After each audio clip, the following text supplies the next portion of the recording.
Well, good morning, everybody. It's really a great honor for me to welcome Secretary of State Antony Blinken as our inaugural speaker in this magnificent auditorium and our new home for SAIS and Johns Hopkins at 555 Pennsylvania Avenue. It's especially fitting that our first speaker here be the U.S. Secretary of State. From our beginning, SAIS has been committed to close ties between the world of ideas and the world of action, the vision that inspired our founders, Paul Nitze and Christian Herter, and continues to guide us today. It's also fitting that Secretary Blinken be here under the auspices of the Brzezinski Lecture Series. Most of you know Dr. Brzezinski for his service as Jimmy Carter's National Security Advisor. But for us at SAIS, he was an esteemed colleague, serving as a senior research professor of international relations beginning in 1989. Established in his honor with the support of the Stavros Niarchos Foundation, the Brzezinski Lecture Series brings the world's most preeminent thinkers to our campus to reflect on the application of statecraft to address the growing international challenges of our time. It was my great privilege to know Zbig as a mentor and a friend during my own years of service in government, and to benefit from his experience and his insights. And so I'm especially delighted that Ian Brzezinski is here today with us, my good friend and colleague, representing the Brzezinski family. Secretary Blinken is the embodiment of the spirit of the Brzezinski Lectures. For 3 decades, he has been at the very heart of crafting U.S. policy toward a dynamic and changing world. From his days in the Clinton administration at State and the White House, to his years on Capitol Hill in the Senate Foreign Relations Committee, to his work under President Obama as Deputy National Security Advisor and Deputy Secretary of State. Pretty cool jobs, if you ask me. We're also delighted that Secretary Blinken spent time here as our colleague, as a distinguished scholar at SAIS during his time out of office. Now he stands at the pinnacle of U.S. diplomacy as our envoy to the world and advocate for the concerns of Americans everywhere. It's quite a record of achievement, but all this pales in comparison to his greatest achievement, his partnership with his spouse, Evan Ryan, Cabinet Secretary to President Biden, and distinguished SAIS grad. It's been a great honor and privilege for me to have been able to work with Secretary Blinken for the past 30 years since our time together under President Clinton, and to welcome him here today to Johns Hopkins and SAIS.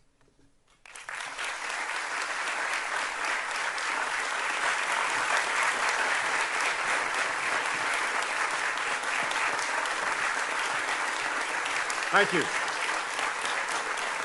Thank you. Good morning, everyone. Dean Steinberg, Jim, thank you for the honor of joining the SAIS community to help inaugurate this truly magnificent new home.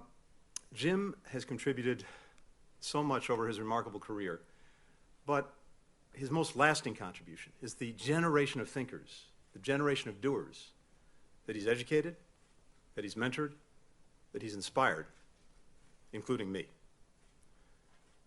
Dr. Brzezinski also believed that one of his most enduring contributions to international affairs was shaping America's rising scholars and practitioners, including President Carter, who described himself as an eager student of Zbig, and Ian, Mark, Mika, all of whom have strived to bring us closer to what Zbig called the pragmatic fusion of American power with American principle. So 80 years ago, when Paul Nitze came together with then Congressman Chris Herter to create this institution, they set about finding a place to house it. They settled on a decaying mansion on Florida Avenue that had once been home to a girls' school. An old basketball court served as SAIS's first library. As Jim mentioned, I had the experience of working in the original housing for SAIS, also the profound, distinct honor of temporarily occupying the office that Paul Nitze once inhabited. But as Nitze and Herter both knew, buildings, from the humblest to the grandest, are just that, buildings. It's people who infuse them with ideas and purpose. Back then, the world was reeling from the Second World War. The old order was in ruins, and Nitze and Herter believed that this institution should play an integral role in building a new order. SAIS graduates have been fulfilling that promise ever since. Now, we find ourselves at another hinge point in history, grappling with the fundamental question of strategy, as Nitze defined it. How do we get from where we are to where we want to be without being struck by disaster along the way? Today, what I want to do is set out the Biden administration's answer to that profound and vital question. So let's start with where we are. The international landscape that all of you are studying is profoundly different from the one that I encountered when I started out in government 30 years ago alongside Mr. Steinberg. The end of the Cold War brought with it the promise of an inexorable march toward greater peace and stability, international cooperation, economic interdependence, political liberalization, human rights. And indeed, the post-Cold War era ushered in remarkable progress.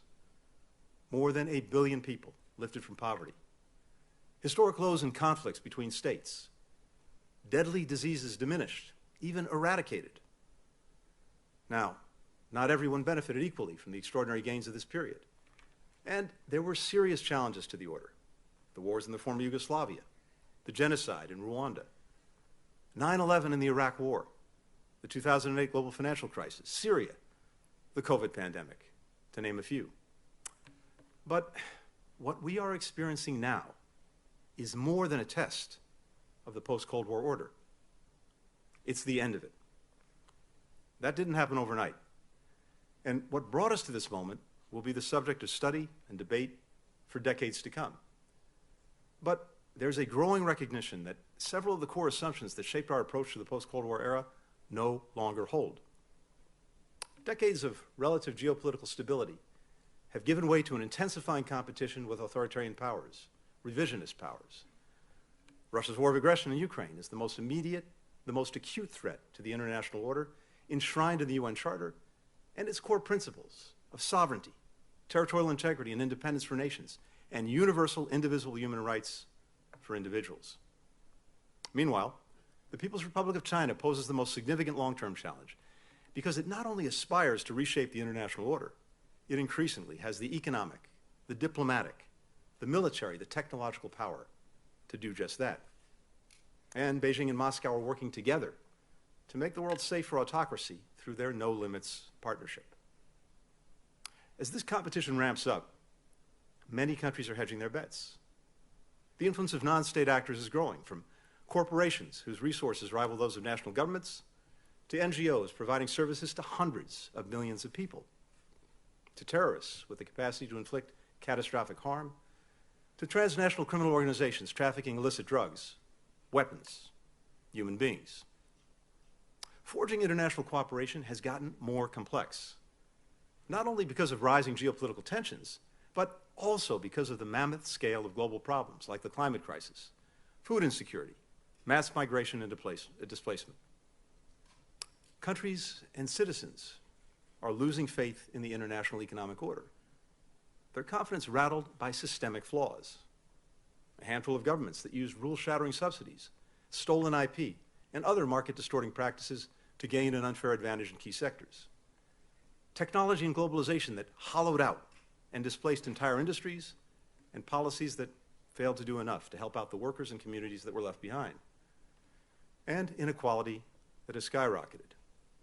Between 1980 and 2020, the richest 0.1% accumulated the same wealth as the poorest 50%. The longer these disparities persist, the more distrust and disillusionment they fuel in people who feel the system is not giving them a fair shake. And the more they exacerbate other drivers of political polarization, amplified by algorithms that reinforce our biases, rather than allowing the best ideas to rise to the top. More democracies are under threat, challenged from the inside by elected leaders who exploit resentments and stoke fears, erode independent judiciaries in the media, enrich cronies, crack down on civil society and political opposition, and challenged from the outside by autocrats who spread disinformation, who weaponize corruption, who meddle in elections. any single one of these developments would have posed a serious challenge to the post-Cold War order. Together, they've upended it. So, we find ourselves at what President Biden calls an inflection point. One era is ending, a new one is beginning.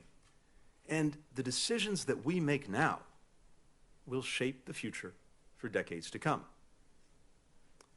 The United States is leading in this pivotal period from a position of strength. Strength grounded in both our humility and our confidence. Humility because we face challenges that no one country can address alone. Because we know we will have to earn the trust of a number of countries and citizens for whom the old order failed to deliver on many of its promises. Because we recognize that leadership starts with listening and understanding shared problems from the perspective of others so that we can find common ground. And because we face profound challenges at home, which we must overcome if we're going to lead abroad. But confidence, because we've proven time and again that when America comes together, we can do anything. Because no nation on earth has a greater capacity to mobilize others in common cause. Because our ongoing endeavor to form a more perfect union allows us to fix our flaws and renew our democracy from within. And because our vision for the future, a world that is open, free, prosperous, and secure, that vision is not America's alone, but the enduring aspiration of people in every nation, on every continent. A world where individuals are free in their daily lives and can shape their own futures, their communities, their countries. A world where every nation can choose its own path and its own partners. A world where goods, ideas, and individuals can flow freely and lawfully across land, sea, sky, and cyberspace, where technology is used to empower people, not to divide, surveil, and repress them. A world where the global economy is defined by fair competition, openness, transparency, and where prosperity is not measured only in how much countries' economies grow, but how many people share in that growth. A world that generates a race to the top in labor and environmental standards, in health, education, infrastructure, technology, security, and opportunity. A world where international law and the core principles of the UN Charter are upheld and where universal human rights are respected. We'll advance this vision guided by a sense of enlightened self-interest that has long animated U.S. leadership at its best. We helped build the international order after World War II and invested in the progress of other nations and people because we recognized that it would serve humanity's interest, but also our own. We understood that even as the most powerful nation on earth, forging shared global rules, accepting certain constraints, and supporting the success of others would ultimately make the American people more prosperous, more peaceful, more secure. It still does. Indeed, America's enlightened self-interest in preserving and strengthening this order has never been greater. Now, our competitors have a fundamentally different vision. They see a world defined by a single imperative: regime preservation and enrichment. A world where authoritarians are free to control, coerce, and crush their people, their neighbors, and anyone else standing in the way of this all-consuming goal. Our competitors claim that the existing order is a Western imposition, when in fact the norms and values that anchor it are universal in aspiration and enshrined in international law that they've signed on to. They claim that what governments do within their borders is their business alone, and that human rights are subjective values that vary from one society to another. They believe that big countries are entitled to spheres of influence, that power and proximity give them the prerogative to dictate their choices to others. The contrast between these two visions could not be clearer, and the stakes of the competition we face could not be higher for the world and for the American people. When President Biden asked me to serve as Secretary of State, he made clear that my job was to deliver, first and foremost, for the American people. And he insisted that we answer two fundamental questions. How can America's engagement abroad make us stronger here at home? And how can we leverage America's renewal at home to make us stronger in the world? Our answers to those questions have guided President Biden's strategy since day one. We started by investing in ourselves at home, so the U.S. is in the strongest position to compete and to lead in the world. As George Kennan reminds us, much depends on the health and vigor of our own society. And President Biden and our Congress have made America's biggest investments, in generations in shoring up our health and vigor. We're upgrading infrastructure, boosting research, bolstering the key industries and technologies of the 21st century, recharging our manufacturing base, leading the global energy transition. More than at any point in my career, in my lifetime, our domestic and foreign policy are fully integrated. In no small part thanks to National Security Advisor Jake Sullivan, who's played a leading role in crafting our modern industrial and innovation strategy and aligning it with our foreign policy. Our domestic renewal reinforces and is reinforced by American leadership in the world. And that's where the power and purpose of American diplomacy comes in. At the core of our strategy is re-engaging, revitalizing, reimagining our greatest strategic asset, America's alliances and partnerships. We're working with purpose and urgency to deepen, broaden, and align our friends in new ways so that we can meet the three defining tests of this emerging era: a fierce and lasting strategic competition, global challenges that pose existential threats to lives and livelihoods everywhere, and the urgent need to rebalance our technological future and our economic future so our interdependence is a source of strength, not vulnerability. We're doing this through what I like to call diplomatic variable geometry. We start with the problem that we need to solve, and we work back from there, assembling the group of partners that's the right size and the right shape to address it. We're intentional about determining the combination that's truly fit for purpose. These coalitions don't exist in a vacuum. Creating and strengthening any one group brings capabilities that can be used across America's vast network of partners. And the more coalitions we build, the more we can find new synergies between and among them, including in ways that we may not have fully anticipated. And together, the whole becomes much greater than the sum of the parts.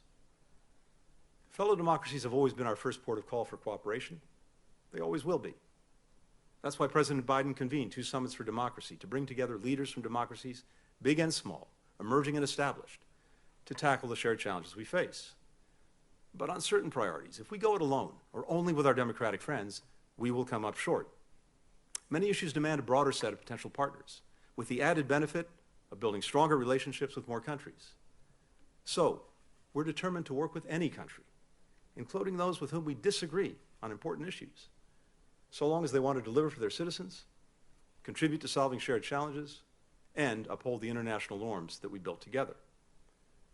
This involves more than just partnering with national governments, but also local governments, civil society, the private sector, academia, and citizens, especially young leaders.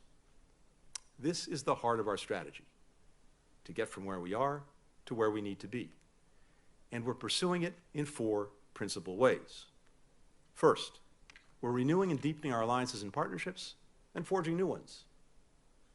Go back just a few years, and some were openly questioning the capabilities and relevance of NATO and America's own commitment to it.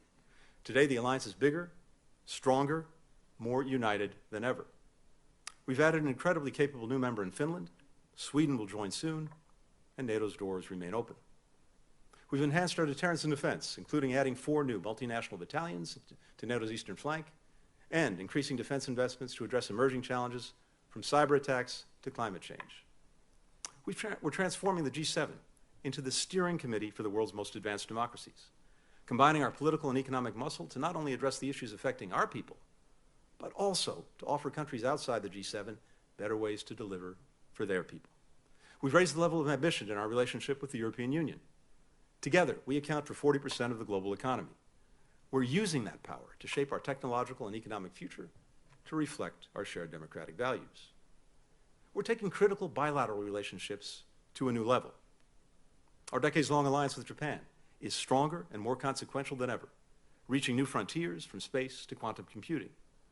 We signed the Washington Declaration with the Republic of Korea, bolstering our cooperation to deter threats from North Korea, and the Jerusalem Declaration with Israel, reaffirming our commitment to Israel's security and to using all elements of U.S. power to ensure that Iran never acquires a nuclear weapon. We agreed to new basing and posture arrangements with allies Australia and the Philippines. The U.S.-India strategic partnership has never been more dynamic, as we team up on everything from advanced semiconductors to defense cooperation. And just a few days ago, in Hanoi, President Biden cemented a new comprehensive strategic partnership with Vietnam. We've galvanized regional integration.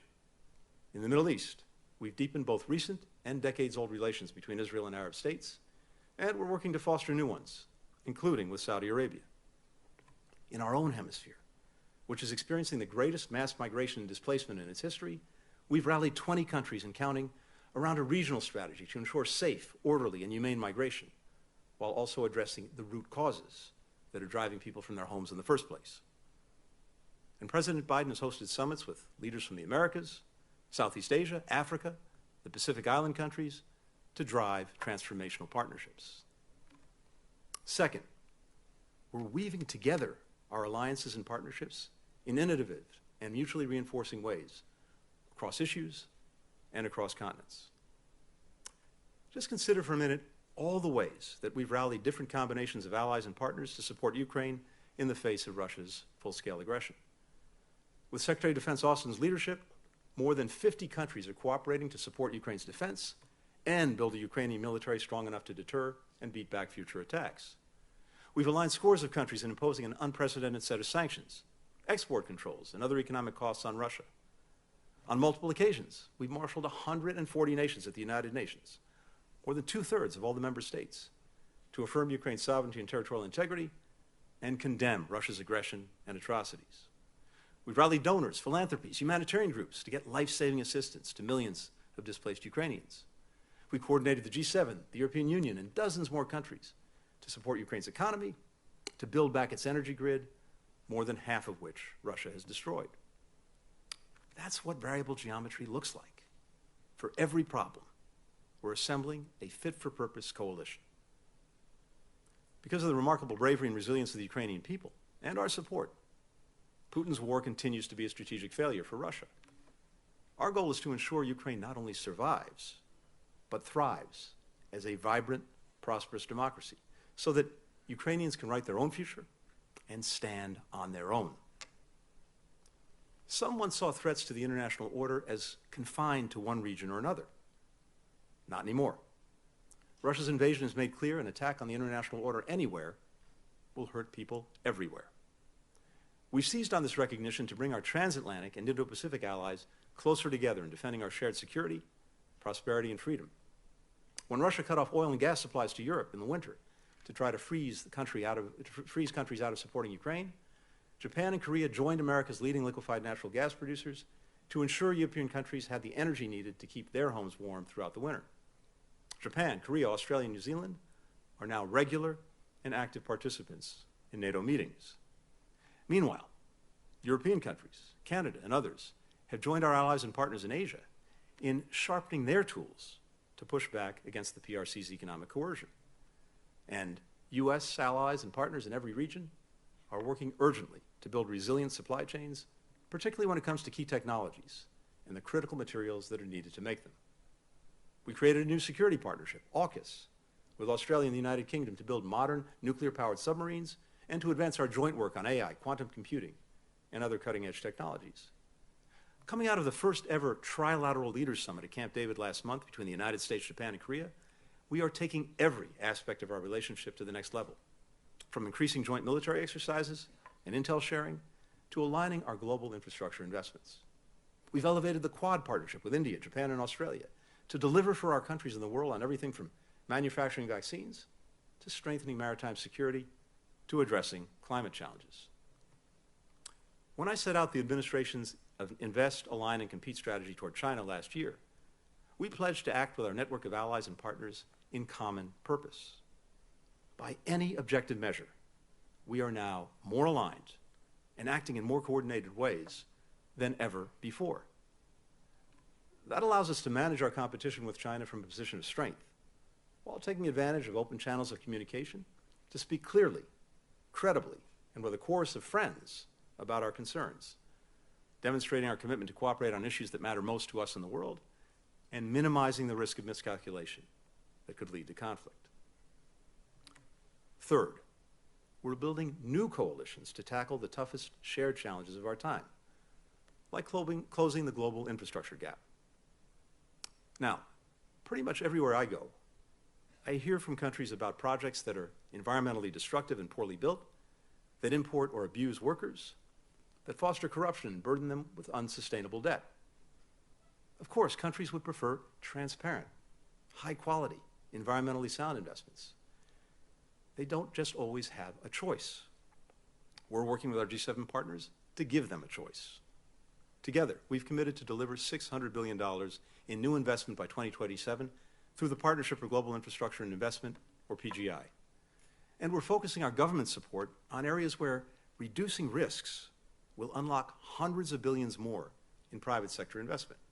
So let me just give you a couple of quick examples of how we're doing this. We're making a series of transformative investments in the Libido Corridor.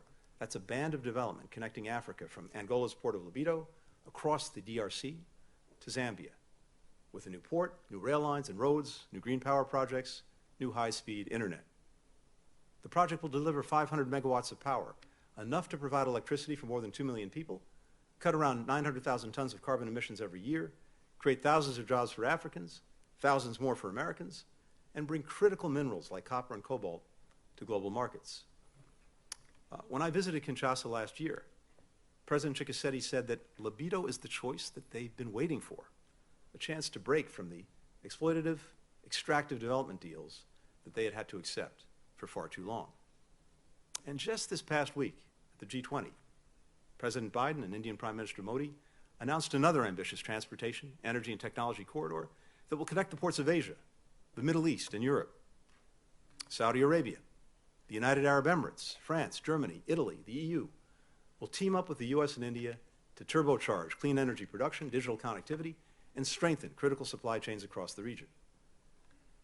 These and other efforts to build infrastructure in developing countries are ultimately investments in our own future, creating more stable, prosperous partners for the United States, more markets for American workers, businesses, and investors, and a more sustainable planet for our children. Making a stronger offer for our partners is a good deal for America, too. The same is true for our leadership to address the global food crisis.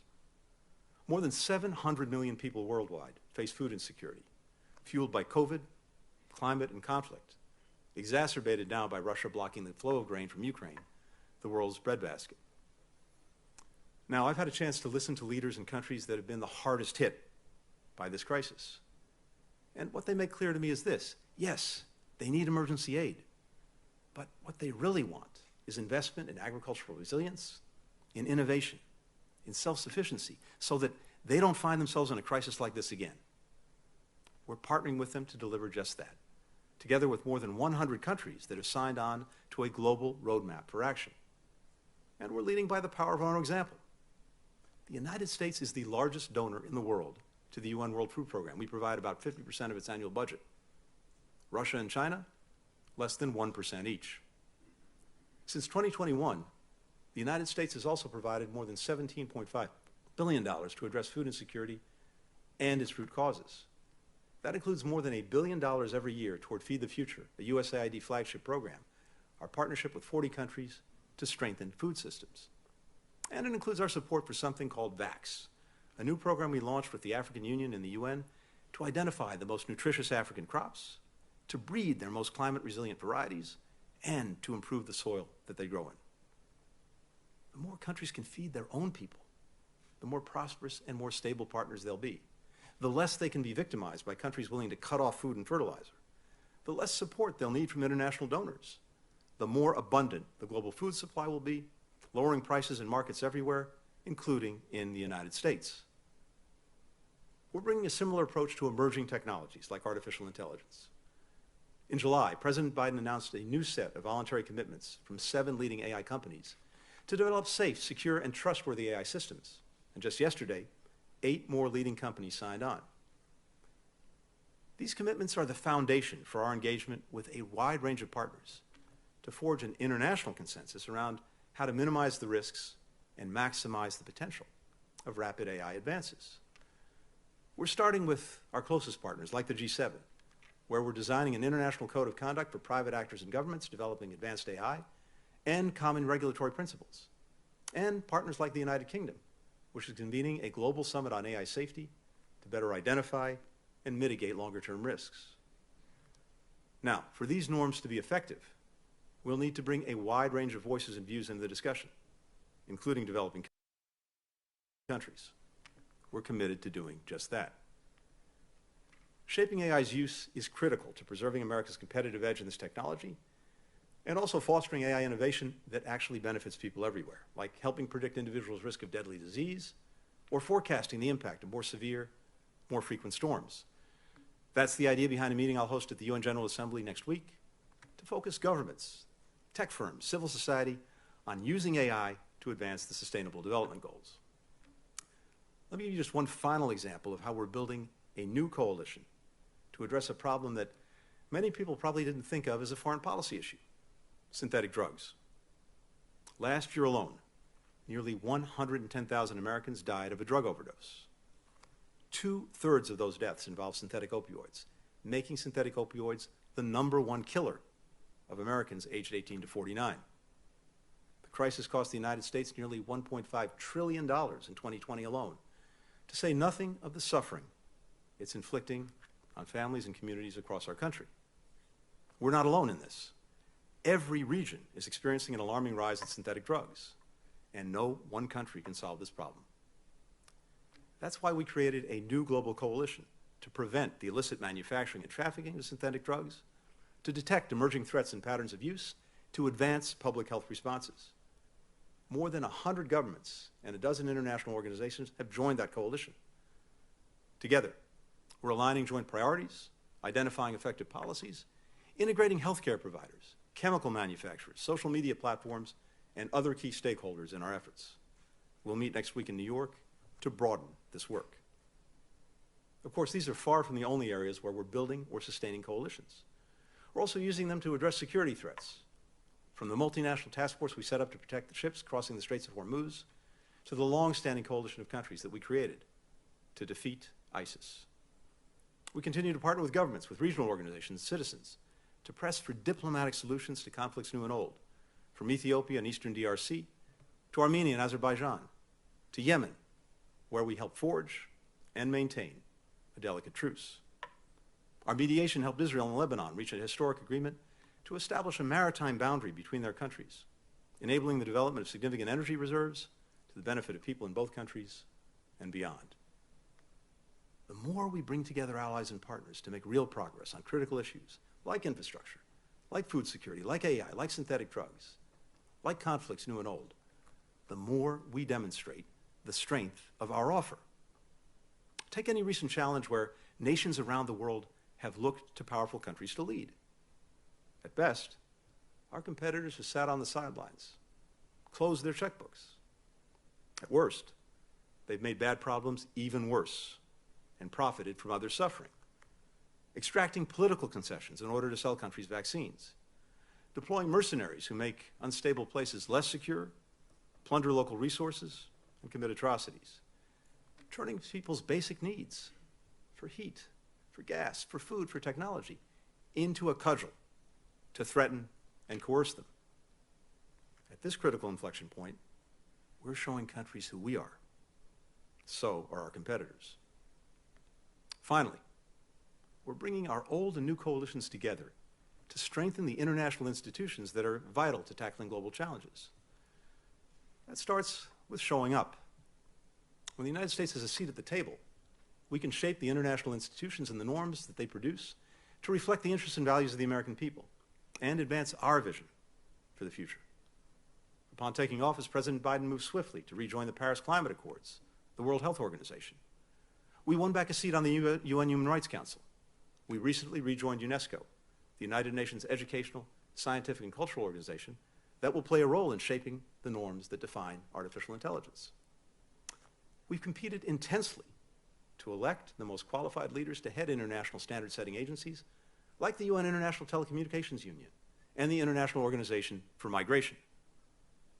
Not only were the two Americans who won these races the best candidates for the job, each is also the first woman to lead her respective institution. Now, however imperfect these institutions may be, there's no substitute for the legitimacy and capabilities that they bring to bear on issues that matter to our people. So we have an abiding self-interest in working through them and in making them work better. And not just for the United States, but for everyone. The more people and nations around the world see the UN and organizations like it representing their interests, their values, their hopes, the more effective these institutions will be, and the more we can rely on them. That's why we put forward an affirmative vision for expanding the UN Security Council to incorporate more geographically diverse perspectives, including new permanent and non-permanent members from Africa and Latin America and the Caribbean. With Secretary Yellen's leadership, we're making a major push to revitalize and reform the multilateral development banks so that they can meet the pressing needs of low and middle income countries who are facing a perfect storm of challenges. The growing impact of the climate crisis, economic fallout from COVID, inflation, and crushing debt.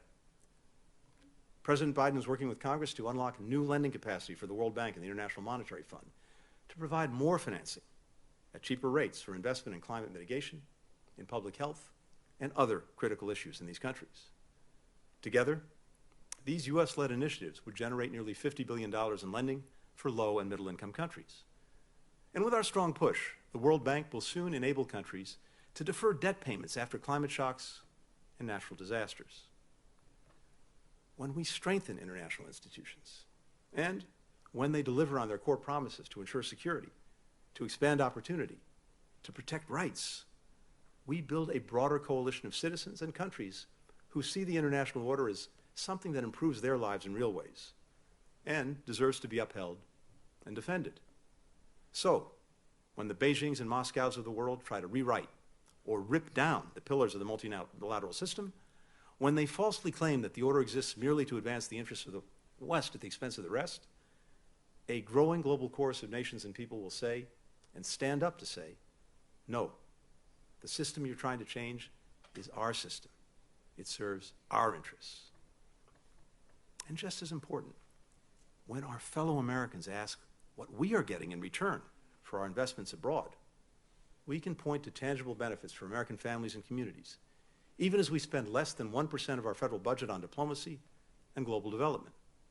Those benefits include more markets for American workers and businesses, more affordable goods for American consumers, more reliable food and energy supplies for American households, leading to lower prices at the pump and the dinner table, more robust health systems that can arrest and roll back deadly disease before it spreads to the United States, more allies and partners who are more effective in deterring aggression and addressing with us global challenges. For these and so many other reasons, America's return on the international order far exceeds our investment in it. In this pivotal time, America's global leadership is not a burden. It's a necessity to safeguard our freedom, our democracy, and our security, to create opportunities for American workers and businesses, to improve the lives of American citizens. Dean Acheson, who led the State Department after the Second World War, observed in his account of that period, President of the Creation, that, and I quote, "History is written backwards, but it's lived forwards." Acheson was writing about a different inflection point, of course, but his words hold true for every period of profound uncertainty and change, including our current one. In retrospect, the right decisions tend to look obvious, the end results almost inevitable. They never are. In real time, it's a fog. Rules that had provided a sense of order, stability, and predictability can no longer be taken for granted. There are risks inherent in every course of action, currents beyond our control, countless lives at stake. And yet, even in such times, indeed, especially in these times, policymakers don't have the luxury of waiting for the fog to lift before choosing a course. We must act, and act decisively. We must live history forward, as Acheson did, as Brzezinski did, as have all the other great strategists who've guided America through these hinged moments. We must put our hand on the rudder of history and chart a path forward, guided by the things that are certain, even in uncertain times: our principles, our partners, our vision for where we want to go, so that when the fog lifts, the world that emerges tilts toward freedom, toward peace, toward an international community capable of rising to the challenges of this time. No one understands this better than President Biden. And America is in a significantly stronger position in the world than it was 2.5 years ago because of the actions that he's taken. I'm convinced that decades from now, when the history of this period is written, maybe by some of you, it will show that the way we acted, decisively, strategically, with humility and confidence, to reimagine the power and purpose of U.S. diplomacy, we secured America's future, we delivered for our people, we laid the foundation for a more free, a more open, a more prosperous era for the American people and for people around the world. Thanks very much for listening. Thank you. Thank you.